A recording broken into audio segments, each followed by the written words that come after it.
aquel tiempo, Jesús dijo a los judíos: Yo soy el pan vivo que ha bajado del cielo. El que coma de este pan vivirá para siempre. Y el pan que yo les voy a dar es mi carne, para que el mundo tenga vida. Entonces los judíos se pusieron a discutir entre sí: ¿Cómo puede éste darnos a comer su carne? Jesús les dijo: Yo les aseguro, si no comen la carne del Hijo del Hombre y no beben su sangre, no podrán tener vida en ustedes. El que come mi carne y bebe mi sangre tiene vida eterna, y yo lo resucitaré el último día. Mi carne es verdadera comida y mi sangre es verdadera bebida. El que come mi carne y bebe mi sangre permanece en mí y yo en él. Como el Padre que me ha enviado posee la vida y yo vivo por él, así también el que me come vivirá por mí. Este es el pan que ha bajado del cielo. No es como el maná que comieron sus padres, pues murieron. El que come de este pan vivirá para siempre. Hermanos, esta es palabra del Señor. Gloria a ti, Señor Jesús.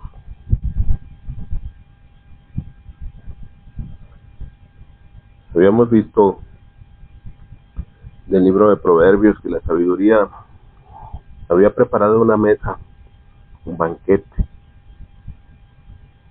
para que vengan acá, dice, y los faltos de juicio les dice: vengan a comer de mi pan y a beber de vino que he preparado, dejen su ignorancia y vivirán, avancen por el camino de la prudencia. Eso nos decía el libro de Proverbios el día de hoy. Y aparte también nos dice nuestro hermano Pablo en Efesios: hermanos, tengan cuidado de portarse no como insensatos, sino como prudentes. Esa es la palabra de Dios, ¿verdad? Aprovechando el momento, porque los tiempos son malos, no sean irreflexivos. Antes bien traten de entender cuál es la voluntad de Dios. Todo esto, hermanos, así nos lo dice nuestro Señor, para beneficio de nosotros mismos. Es un mensaje muy claro que el Señor quiere que nosotros entendamos. De su carne como verdadera comida, Cristo hablaba de su sangre como verdadera bebida, como Él lo veía, porque todavía en aquel tiempo todavía no pasaba la crucifixión, ni la resurrección, ni había pasado todavía la última cena. Entonces, ni tampoco los judíos sabían que Cristo era el Cordero que se ofrecía voluntariamente como sacrificio para el perdón de los pecados. Entonces, como que todo eso para ellos era increíble, no lo podían conocer, pero Cristo lo decía porque ya las Sagradas Escrituras de aquel tiempo ya lo habían dicho y habían proclamado que vendría un Mesías. Acuérdense que Juan le mandaba decir: ¿eres tú el Mesías que iba a venir? ¿Qué señas nos puedes dar? Les decían los judíos a Jesús: ¿qué señas nos puedes dar para que creamos en ti? Entonces, Cristo es el Cordero que se viene a sacrificar, como en el Antiguo Testamento sacrificaban al animal, a la ofrenda que ponían, ¿verdad?, que entregaban a Dios. Y la ofrenda que entregaban a Dios como sacrificio era lo mejor que tenían. Si nosotros tenemos borreguitos, pues ofrecíamos el mejor borrego, ¿verdad?, que fuera de un año, que no tuviera defectos, que no tuviera nada malo. Si nosotros entregábamos a Dios algo, pues que fuera lo mejor. Eso se trataba, de que nosotros pudiéramos dar lo mejor de nosotros a Dios. Por eso Cristo les habla: este es mi cuerpo ¿verdad? Que es verdadera comida, que es verdadera bebida, que será para la salvación. Y en aquel tiempo también los antiguos, o sea, lo que viene siendo las personas que eran de Judea, ¿verdad? Los judíos, los que creían en Dios, los que buscaban a Dios a través de las tablas, ¿verdad? Los mandamientos, los que cumplían esos mandamientos, pues hacían esos sacrificios. Acuérdense que había muchos sacrificios que hacían, unos hacían de borregos, otros hacían de bueyes, ¿verdad? Según su capacidad económica de lo que pudieran tener, y los que no tenían casi dinero, pues ofrecían unos tortolitos, unas palomas, ¿verdad? A Dios, ahí se las entregaban, ¿verdad? Pero todo esto lo hacían también con la intención de que sus pecados se fueran perdonados, ¿verdad? Ellos hacían pecados y le pedían perdón a Dios por medio de las ofrendas. Señor, te doy esto. Y ahora viene Jesucristo nuestro Señor, pero para decir que ya no hay otro sacrificio. Ya no tenemos que venir a ofrendar nosotros aquí borregos, ni cabritos, ni becerros. No, aquí lo que venimos a ofrecer a la sagrada, en este caso es la celebración de la palabra, pero lo que venimos a ofrecer a la misa, cuando vamos a la misa, es el cuerpo de Jesucristo nuestro Señor como sacrificio, ¿verdad? Para el perdón de nuestros pecados, porque Cristo se entregó voluntariamente para que nosotros tuviéramos la vida eterna. Pero hay una situación que aquí nos habla nuestro hermano Pablo, y que nos dice que también nosotros debemos de tener que poner de nuestra parte, no nomás Jesucristo, sino todos nosotros debemos de tener nuestra parte para que nosotros tengamos provecho de lo que estamos haciendo. Porque ¿qué ganamos con venir a la sagrada misa, a la sagrada celebración, para recibir el cuerpo y la sangre de Jesucristo? Porque en este pedacito de pan, en esta sagrada hostia, aquí viene el cuerpo y la sangre de nuestro Señor Jesucristo, ¿verdad? No nomás viene el cuerpo, sino también viene la sangre, el vino que se convierte, ¿verdad? La sangre que se convierte al revés en vino para que nosotros lo podamos comer y para que nosotros tengamos provecho en nuestra vida para recibirlo y para que nos haga bien en nuestra vida que llevamos.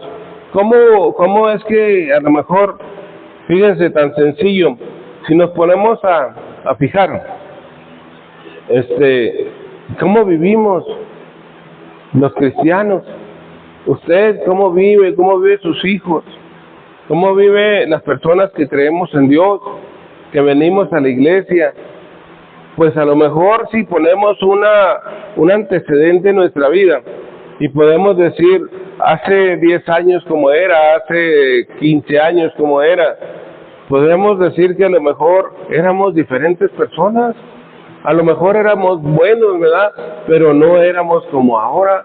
Ahora nos duele hacer daño, ahora nos duele la venganza, ahora nos duele no perdonar, ¿sí? Antes me la hizo el vecino, me la va a pagar, me tiró la basura, pues yo le voy a aventar unos papeles ardiendo ahí para que se intoxique. No, ahora ya nosotros, buscamos la manera de cambiar. Por eso aquí Pablo también nos dice que tengamos cuidado, ¿verdad? Que no seamos como los insensatos. ¿Qué quiere decir insensatos? Los que no sienten, ¿verdad? Insensibles, insensatos, sin sentido. No seamos, hagamos las cosas con sentido cristiano, con sentido un poquito más allá, porque la visión de nosotros no está en este mundo. La visión de nosotros, para nosotros, es el mundo siguiente, el cielo, en donde nosotros vamos a estar con Jesucristo nuestro Señor.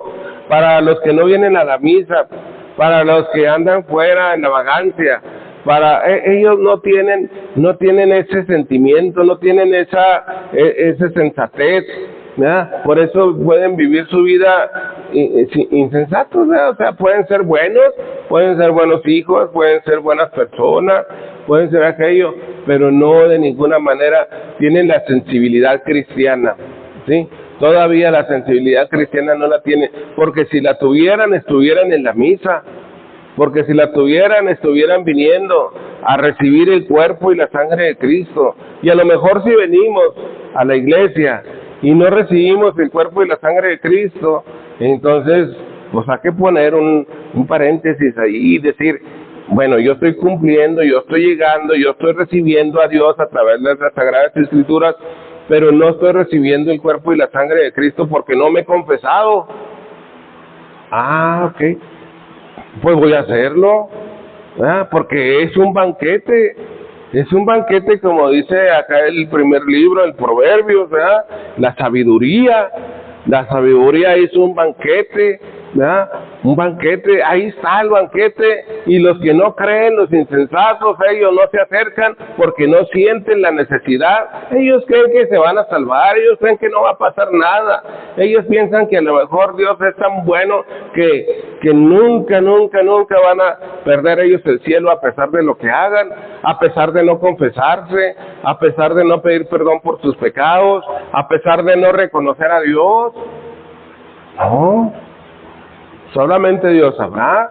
O sea, Dios es tan bueno y tan misericordioso, ¿verdad?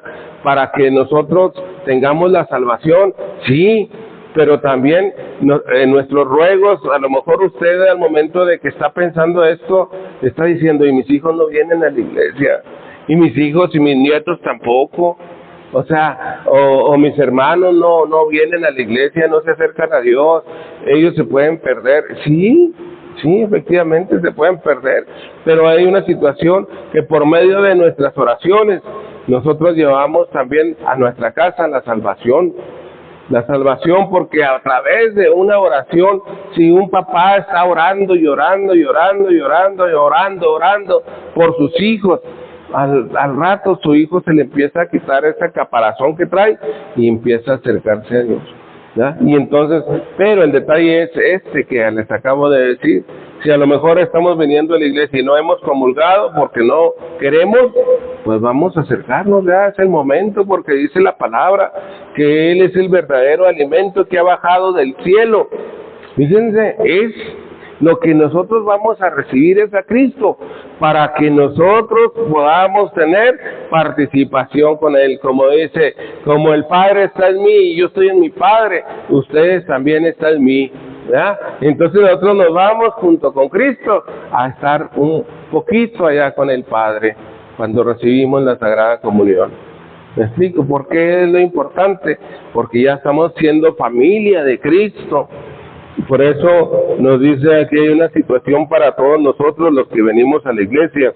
Dice, no sean irreflexivos, antes bien, traten de entender cuál es la voluntad de Dios. ¿Cuál será la voluntad de Dios? Usted ya la está haciendo, ¿sí? Usted ya está viniendo, ya está cerca. Esa es la voluntad de Dios, que lo reconozcan a Dios, que reconozcan a Jesús como la puerta angosta para cruzar al reino de los cielos. ¿Por qué angosta? Porque es difícil, no todo el mundo vamos a poder pasar por esa puerta, porque la puerta es Jesús. Y entonces esa es la voluntad de Dios, acercarnos, y al venir a la iglesia y al empezar a entender las Sagradas Escrituras, al empezar a comprender lo que Dios quiere, entonces nosotros nos vamos acercando cada vez más a Él. Por eso, aquí nos dice otro consejo: no se embriaguen, porque el vino lleva a libertinaje. Órale, ¿sí? O sea, no es emborracharse por emborracharse. No, a lo mejor se puede emborrachar y todo, pero si no llevara libertinaje, pues no había problema. El problema es lo que nos está diciendo aquí nuestro hermano Pablo. Si una persona se embriaga, no se embriaguen mejor, no tomen de más. Ya, tranquilos. ¿Por qué? Porque fíjense, en una embriaguez lo que sucede, empiezan los problemas familiares, las broncas, después andan llorando, después andan separándose, Después andan peleándose con el vecino, andan peleándose con el papá, con el hermano. Un día me decía un hermano, amigo mío, ya grande, ya muy grande, me decía, ay, Jorge, ¿cómo tengo yo problemas con mis hijos? Se ponen bien borrachos y después se andan peleando entre ellos y eso es un relajo. ¿Y por qué no les dice algo? Oiga, ¿por qué no les llama la atención? ¿Por qué no les pone? Pero ¿cómo les digo, Jorge, si no tengo cara? Yo también, pues usted sabe que yo también tomo mucho. O sea, ¿me explico? O sea, ¿cómo? Él sabía que hacían daño, él sabía que se estaban matando entre ellos. ¿Cómo? ¿Cómo les digo? ¿Verdad? Hacemos cosas malas cuando no sabemos, ¿verdad? Por eso Pablo nos recomienda, no se embriaguen, y los que no se embriagan, pues también por decir, si una persona dice, yo cuando me enojo me encolarizo mucho, no tengo control de mí, regaño a mis hijos, los golpeo. Miren, la otra vez estuvimos yendo a evangelizar casa por casa con el padre Adrián Bejarano. Salimos y llevamos el anuncio del querigma, y en unas hojitas íbamos evangelizando casa por casa. Y llegábamos a veces a las casas y allá las señoras maltratando a sus hijos, golpeándolos, gritándolos, a los niños chiquitos que ganas me daban de entrar a la casa para quitárselos, porque los golpeaban. O sea, aquí los cristianos no debemos de hacer eso. Debemos de cuidar a nuestra familia. ¿Sí me explico? Por eso es, a veces esa ira, no se emborrachará, pero cómo golpea a sus hijos, cómo maltrata a su familia. No se emborrachará, pero la ira se pierde los sentidos.